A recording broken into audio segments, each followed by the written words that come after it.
Good day, my amiable viewers out there. I am Folahan Oyelekon. Today, I'm discussing the themes of The Lion and the Jewel, written by Wole Soyinka. Before a writer writes, he has certain things in mind. He has certain information to pass across to the readers.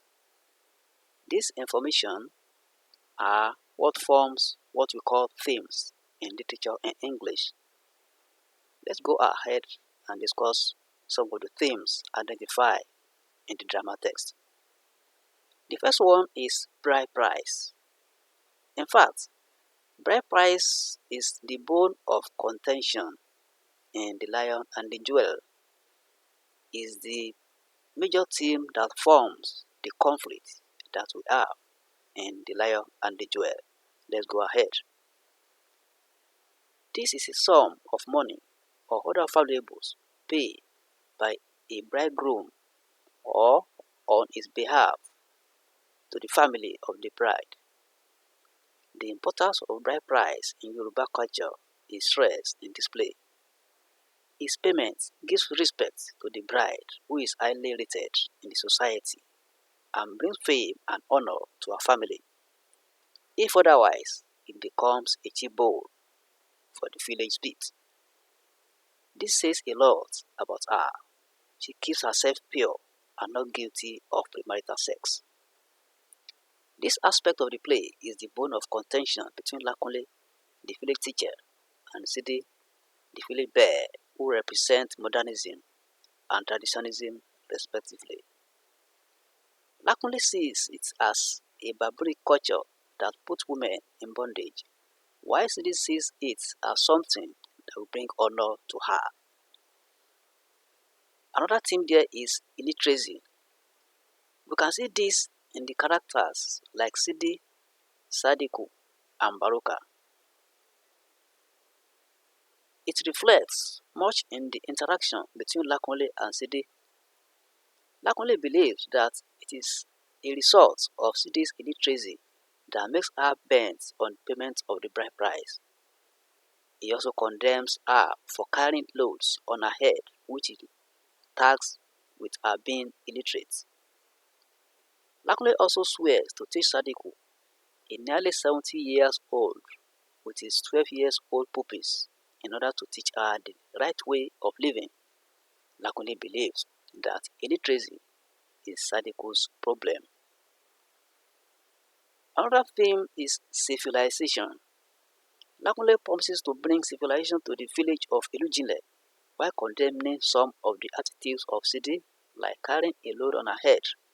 He says that in a year or two, there will be machines that will be performing some tasks for women.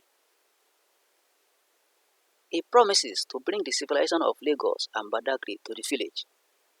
He pauses further that bride price and other primitive ideas will be a thing of the past. Wives shall take their rightful place, and a motor road shall pass that will bring transformation to Ilujinle. There shall be one man and one wife like the people of Lagos. The magazine in the play that has the pictures of Sidi on the front page and the other pages is a form of civilization. Baroka also talks about the printing of stamps in the village that will have beautiful images like CDs instead of lifeless images like bridges, pyramids of granites, palm tree, and cocoa trees. Another theme is polygamy. Baroka is a symbol of polygamy. He changes wives as he changes his wrestlers. He inherited Sadiku from his late father. He still has other wives in the play, in which Ailatu is the favorite, after which he seduces Sidi. This brings to the fore the African culture of polygamy, especially in the olden days. Now, before I leave this place, you see that when you are talking about theme, when you are discussing a theme, you have to have some characters in your mind, to bring out the best of the points you are discussing. Each theme is related to a particular character or characters. Another theme is fame. We can see in the play that Sidi, despite being illiterate, is famous. She's like a character that creates conflict in the play and brings it to the climax. The issue of the magazine also makes her more famous even than the head of the village, Baruka. Excuse me.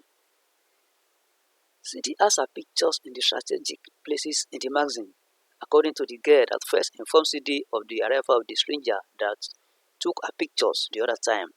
The girl said for her that Barley's image shares a little corner of the magazine with one of the village latrines. Another theme is trickery. Baruka, the lion, is tricky, as the lion does trick other animals into prey, so Baruka also tricks Sidi to seduce her. Baruka knows that Sadiko, the senior wife, is a gossip. He first tricks her into believing that his manhood is dead when he knows that Sadiko will not keep the secret.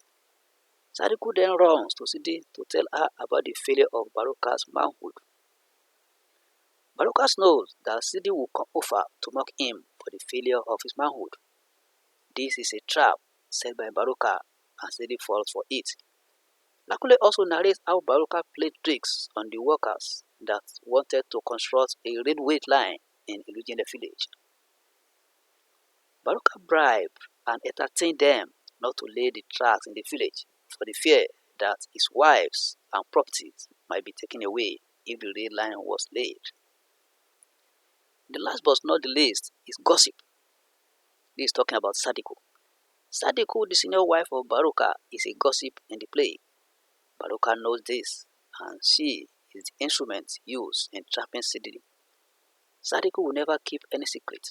Baruka then tricks her, telling her about the failure of his manhood, knowing well that Sadiko would tell Sidi, who also want to come over and mock him for the failure of his manhood.